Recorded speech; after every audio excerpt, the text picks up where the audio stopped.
with a quick little solo episode for you guys, a little update on DOGE.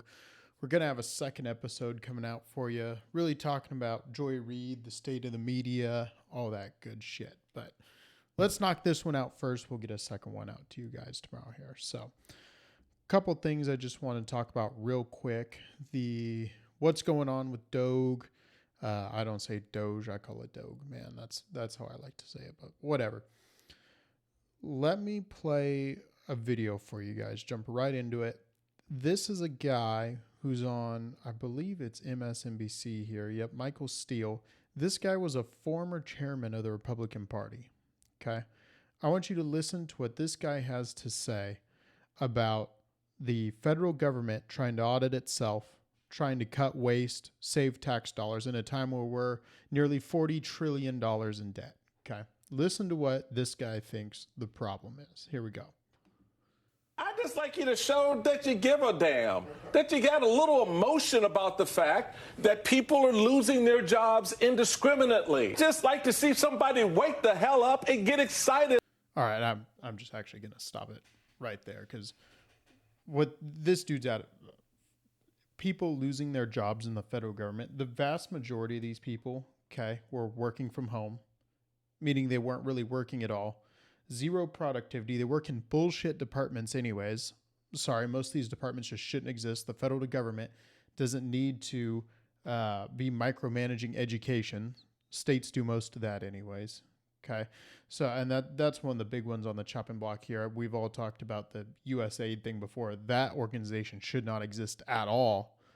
We have so many people here that need help. Why the hell are we just sending billions of dollars to other countries to try and overthrow their governments and shit? I mean, anyways, let's continue. So these jobs that Michael Steele's talking about, most of them are just people getting paid to not do shit at home most of the time.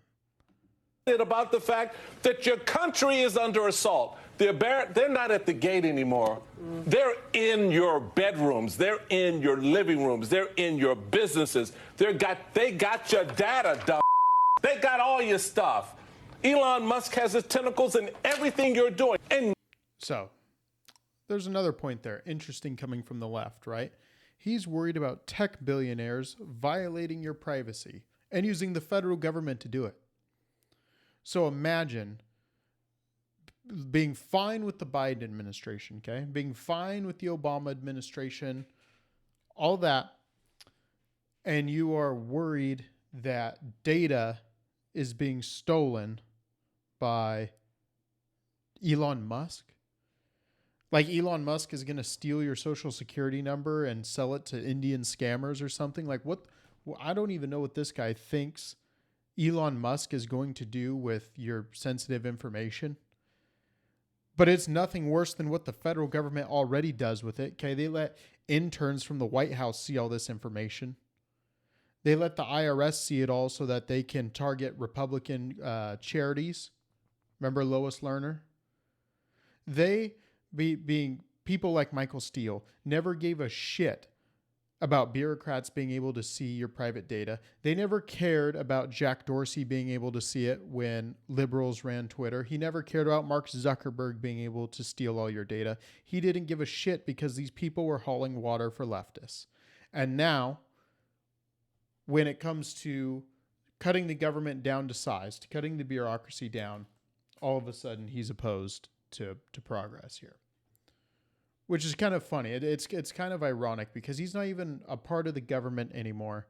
He's a part of the liberal media, which I guess is state propaganda, their mouthpieces. But why does this guy want us to be in more debt? Why do people at MSNBC want to defend the bloated federal government? We're spending something like $7 trillion a year. We don't think we could get by on like 6 trillion, 5 trillion. In 2019, we were getting by on 5 trillion. So if Elon Musk says he wants to cut $2 trillion out of the federal government, that's not taking us back to the 1800s. It's not taking us back to World War II. That's taking us back to 2019. Pre-COVID is the spending levels that Elon Musk wants to return to. And people like Michael Steele are flipping their shit about data they never gave a shit about. These are the people that like the Patriot Act and back up the NSA and all that garbage. Okay, they care. They suddenly care about your data now. Let's keep listening to Michael Steele here. You let him tell it. Nobody seems to give a damn. So that's all I want, somebody to show that they care enough to get off their fat and say something about it. I'm assuming he's talking about Joy Reid there, but maybe not. I don't know. Maybe it's Whoopi Goldberg, somebody like that. But it's just so laughable. I mean, these people are absolutely jokes. They hate you. They hate the taxpayer. They want you to be broke so that their friends in the federal government can keep cutting the fat hog. They can keep making tons of money off of you. You're going to have to work hard. You're going to have to work harder every year, actually, because of inflation, that hidden tax. And they want your taxes to go up anyways. But so they want to tax the hell out of you. So you got to work harder every single year just to maintain your lifestyle so that they can keep working from home, i.e. not working at all. Do nothing. Send billions of dollars to, starving Ukrainian oligarchs so they can go shopping in Switzerland and buy $100,000 bags, if you believe Tucker Carlson, which I do. But I think there's no doubt that some of our money is being stolen by bureaucrats in Ukraine too. But that's even beside the point, okay?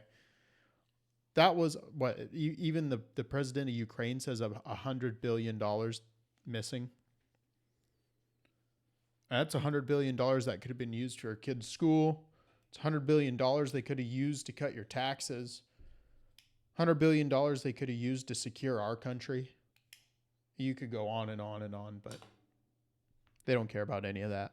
They care about their global chess game, and you are just a means to an end. You're their tax cattle, so they can keep playing this game. And the worst thing you could possibly do is mess with their money. As soon as people start supporting an audit of the federal government, an audit of the Federal Reserve, even just what Elon Musk is doing right now, just kind of scratching the surface, they lose their shit. Because that's really the base of all their power, okay? They're losing their media messaging power.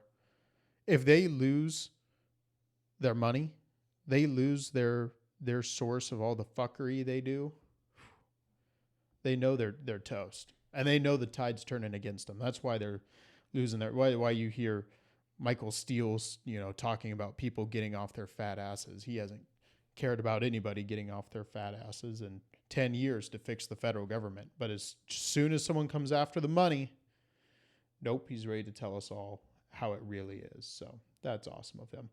Let's take another listen here. This reporter woman... Oh, man, I can't even remember her name. Simone Sanders is, I think, who this woman is.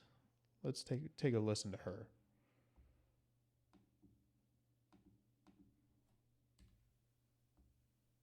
Authority are these coders and these young people, these aides that work for Elon Musk. Do they have to fire people? Like, this is, I would like the noodle-spined Republicans that serve in the United States Senate and the Congress to do something, to speak up, to say something. This is a purge of dedicated public service. That's what it is. From our federal government.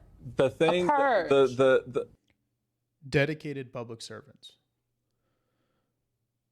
People who are parasites on the system, who sit at home all day.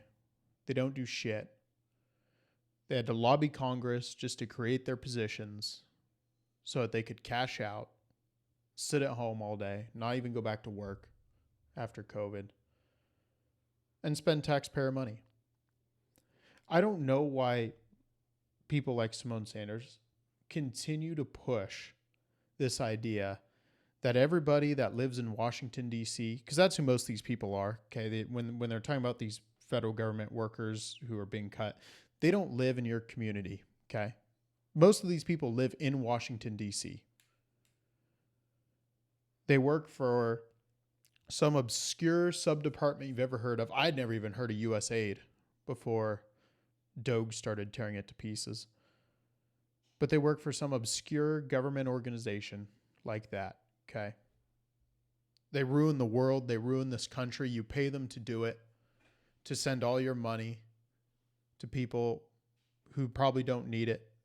It's used mostly to pay off politicians in foreign countries. Under the guise of aid, it's not really going to starving people in Africa. It's being stolen by the warlord so that we can then have access to the minerals, whatever we want in that country, okay? The money's used to pay people off. And these government workers facilitate it.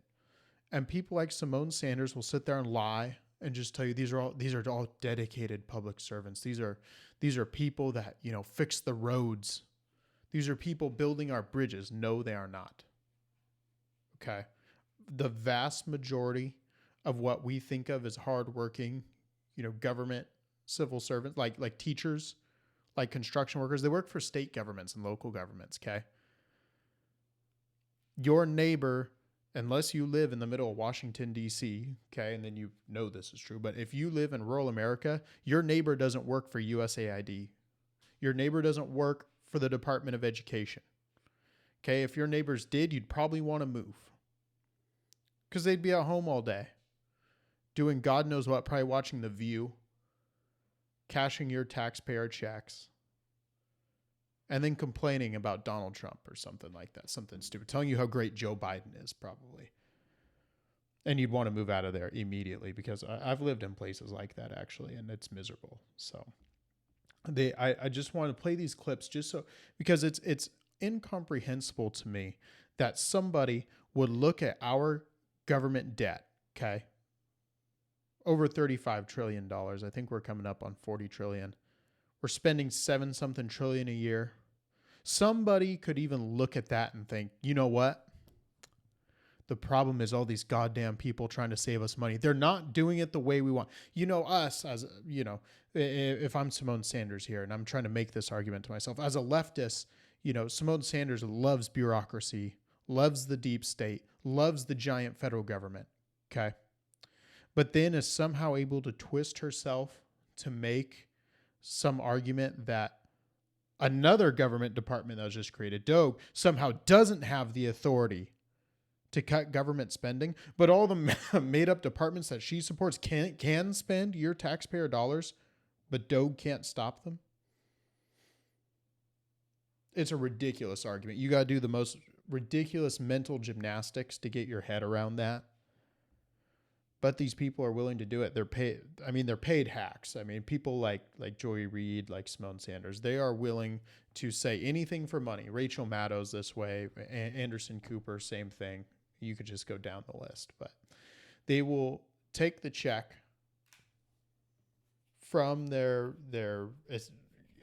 work for state media, essentially. This money is coming from and enabled by the government. It's coming from pharmaceutical companies paying for ads that don't even work so they don't get bad press.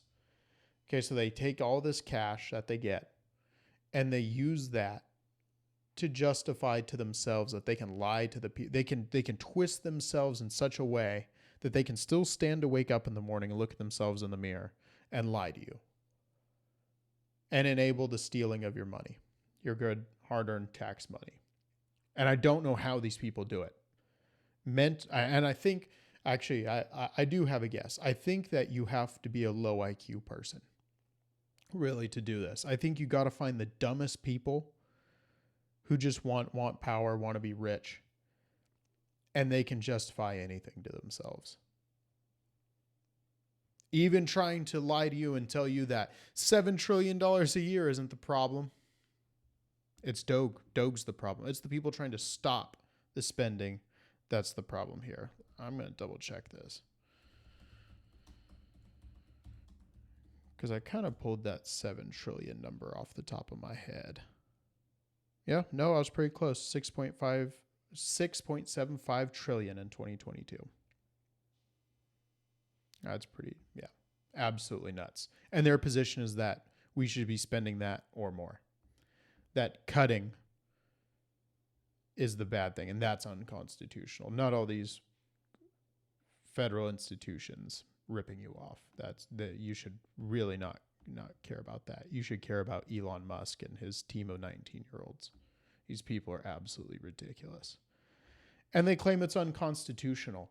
They will stand there and point to the Constitution that they don't give a shit about. Liberals haven't given a shit about the Constitution over 100 years. Okay. They will stand there and point to it and say, look, Elon Musk, he's violating the Constitution. Donald Trump is violating the Constitution. When's the last time somebody asked a Democrat why they don't respect the Second Amendment? Why is everything an attack on the Constitution that they don't like? But then when they actually attack the Constitution, they tell you the Second Amendment shouldn't really be interpreted the way it is, that we should be able to own, private weapons. Nobody ever asked them that. Because the truth is they hate the Second Amendment. They hate the Constitution for many reasons. A big one is the Second Amendment. They hate the First Amendment. We've got a video here of that. I mean, shit. If they could house Ukrainian soldiers here in America, they'd tell you the Third Amendment needs to go too. Let's play this for you guys. Just to remind you how ridiculous this whole what Elon Musk is doing isn't constitutional argument is. Everything that they accuse you of is projection. So here we go. Here's how much Face the Nation here. Margaret Brennan loves the First Amendment. Listen to this argument. Well, he was standing in a country where free speech was weaponized to conduct a genocide. And he met with the head of a political party. So she is talking about J.D. Vance here. Okay. Well, he was standing in a country. She's talking about J.D. Vance going to Europe, going to Germany, okay, Munich specifically, and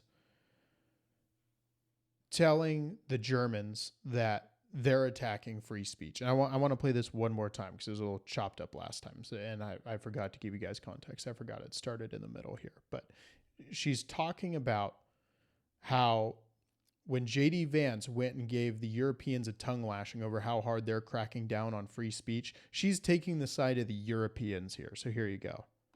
Where free speech was weaponized to conduct a genocide. And he met with the head of a political party that has far-right views and some historic ties to extreme groups. The context of that was changing the tone of it. And you know that the censorship... Well, I have to disagree. So what she's referring to there is the rise of the Nazis.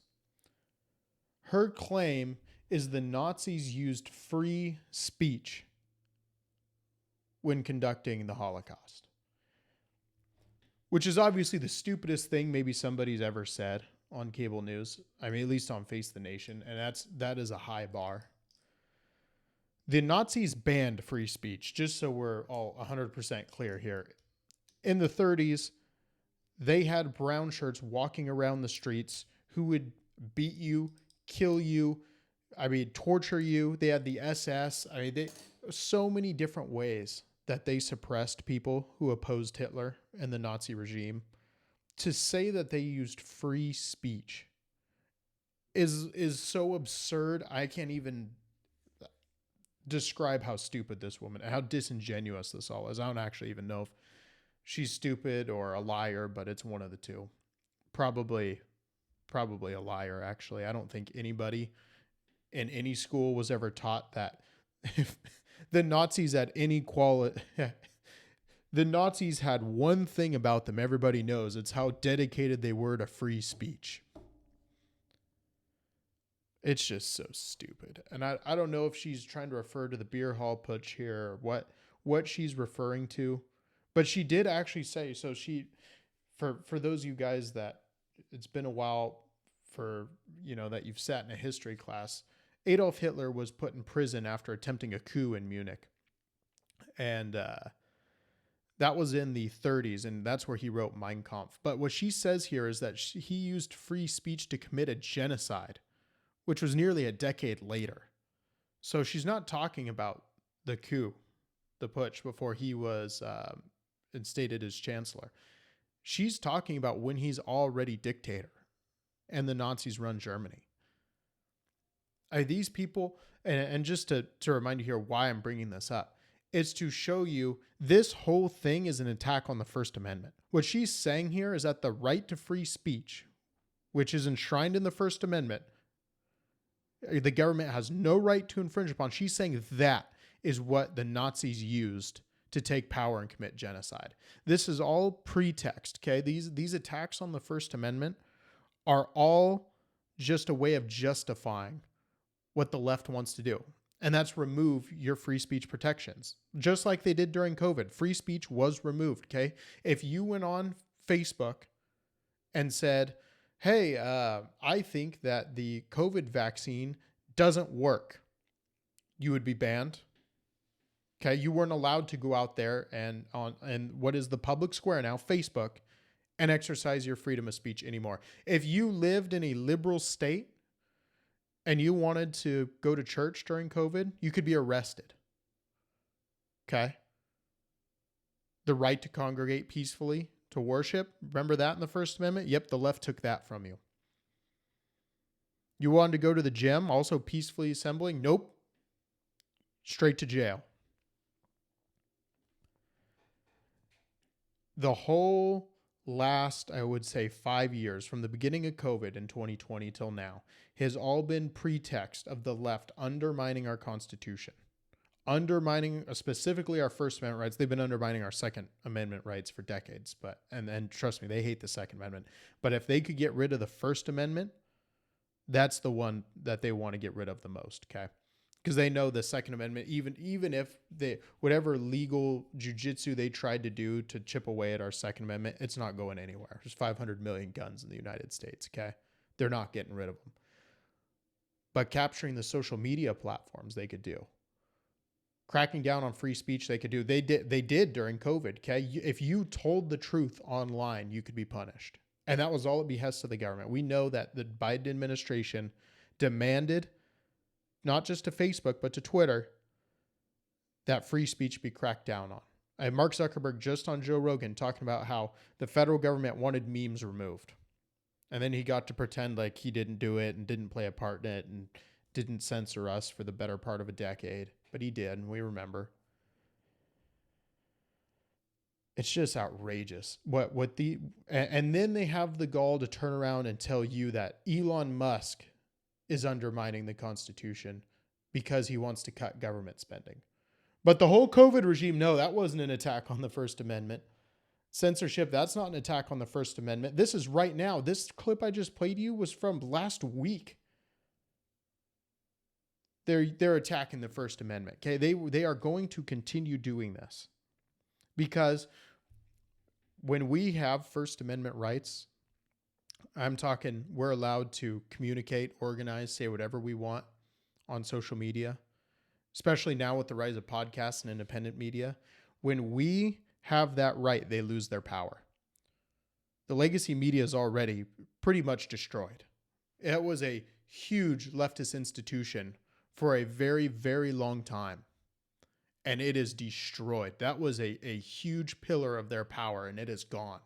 So they're in full panic mode. They want to remove your First Amendment rights. Okay. And so you're going to start seeing attacks like this more and more often, and more revisionist history, lies that Nazis used free speech. Next, they're going to be telling you that, Joseph Stalin was a big Second Amendment advocate. Right. I mean, is that the next step? I don't know. I don't think it gets stupider than this, but maybe that would be stupider. Let's jump over. So keep in mind, okay, if you called out this next clip I'm going to play for you and said, this is bullshit, you would be kicked off YouTube. You'd be kicked off Facebook. You'd be kicked off Twitter. Here we go. Anyone remember this?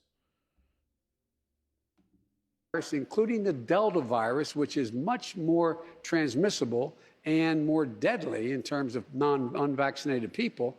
The various shots that people are getting now cover that. You're okay. You're not going to get COVID if you have these vaccinations. Yeah. You're not going to get COVID if you get these vaccinations. Straight out of Joe Biden's mouth. And if you went on Facebook and disputed that. Keep in mind, okay, that was a lie. Based on the next video we're going to show you, that was a lie. And if you said that online, your First Amendment rights were gone. And the government, Joe Biden's administration, would take them from you, okay? It wasn't just Facebook, a private company doing whatever they wanted. They were threatened by the federal government. So here we go. I want to play this clip for you. It's a good transition right here into COVID, okay? What this Deborah Birx woman has to say. She was one of the top government officials during COVID, okay? One of the big pushers of lockdowns, the vaccines, all this stuff. So let's listen to what Dr. Birx has to say here.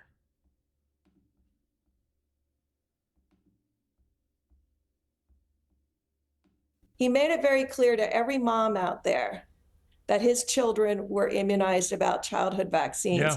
And what we've done wrong in public health is we didn't explain that COVID vaccines were nothing like the childhood vaccines, and that the childhood vaccines, like many of the diseases, you get it once, you don't get it again. And this is getting the children to have that disease without getting the deadly consequences.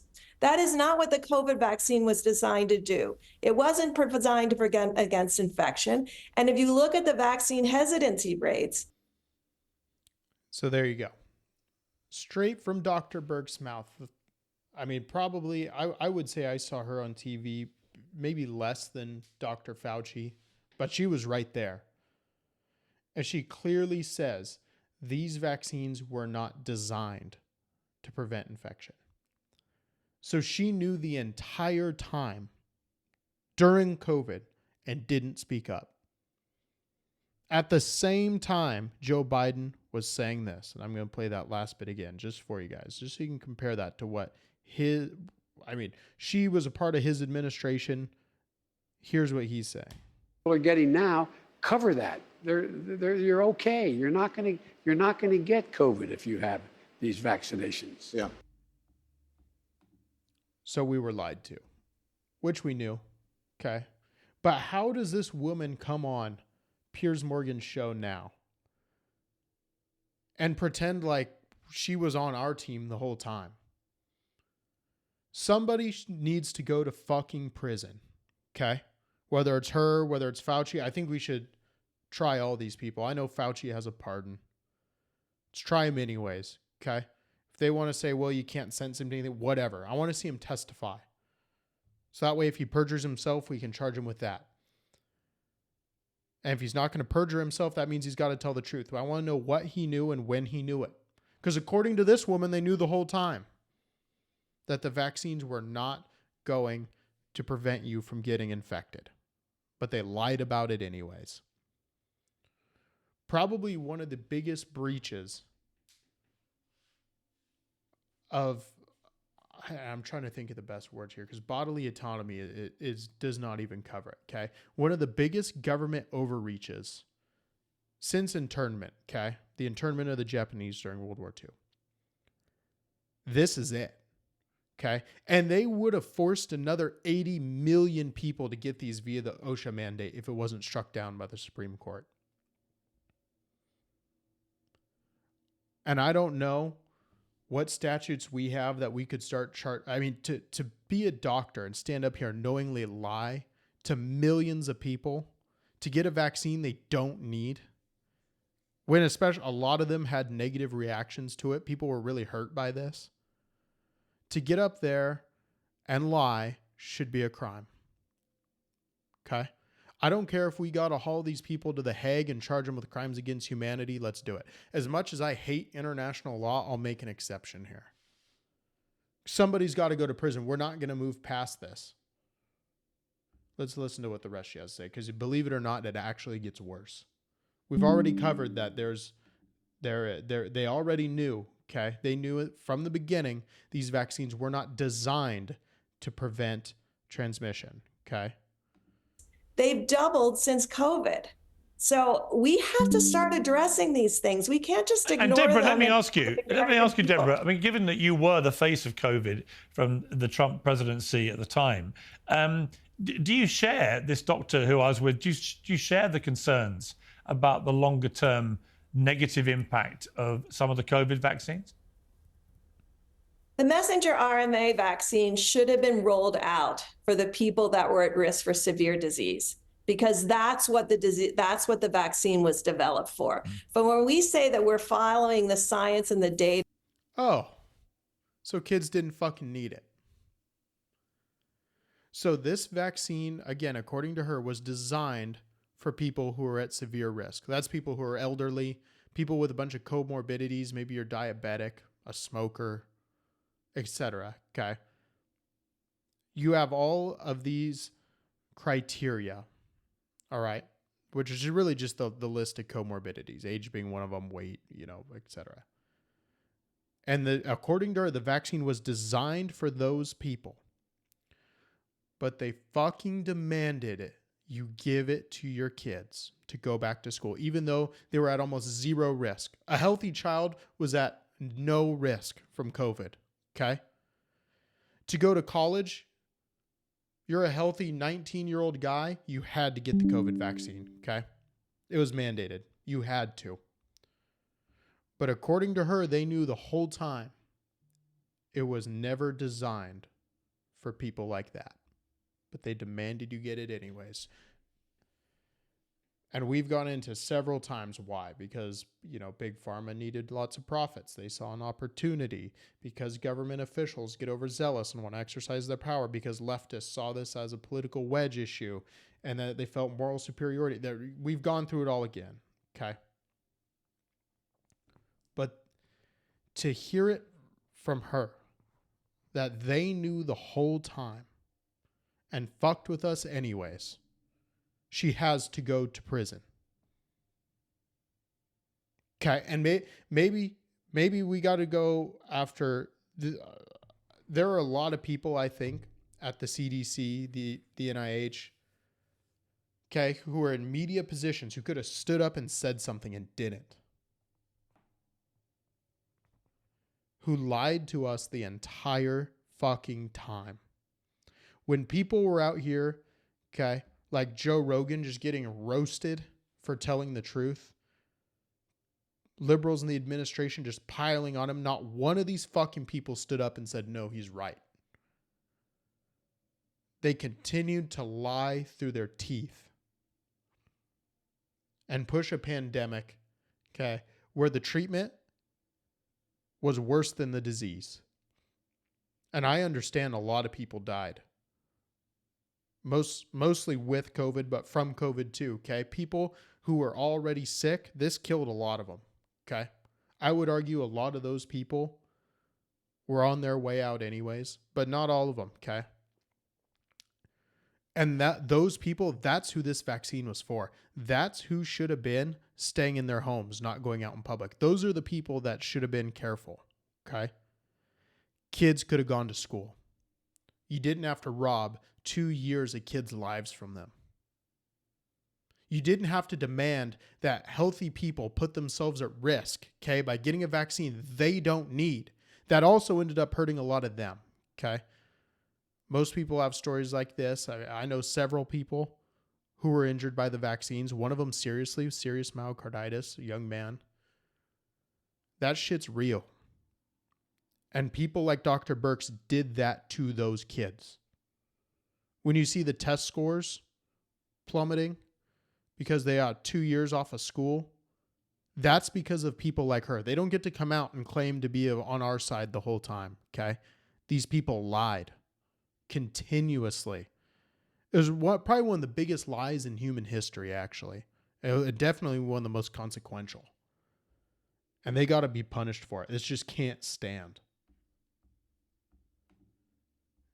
Guys, this one really pisses me off to listen to what these people knew the entire time and lied anyways. And I do want to say too on the record, just because I don't know if we've ever gone over this one before. If you're listening to this, 20 years or something, and in schools they're lying, they're telling you something like, oh, nobody knew that this disease, what wasn't as bad as we thought. Nobody knew the record keeping was bad. Nobody knew that it was old people who were mostly at risk. Nobody knew that the vaccines were doing more damage than they were helping to healthy people, okay? Nobody knew any of that. That is bullshit. We knew the entire time. We were saying it online and getting banned for it, okay? These doctors, okay, while they were lying in public, you had random people, random podcasters, okay, telling the truth online. And some doctors too. And these doctors were threatened with losing their licenses. Their practices were shut down. Medical boards came after them. It was terrible. But we knew. So don't ever let them lie to you and tell you that this was, we were all tricked. We all just were reacting, doing the best with the information we had. Bullshit. No, we weren't. This was a lie. And we knew it was the whole time. All right. Well, on that happy note here, we're going to sign off. We got better news for you next time. We're going to talk about Joy Reid and the further collapse of the establishment media, the state media. Makes me feel good. So we want to get this one out of the way, get us all riled up, and then we'll have a happier, lighter episode next time. Thanks for listening.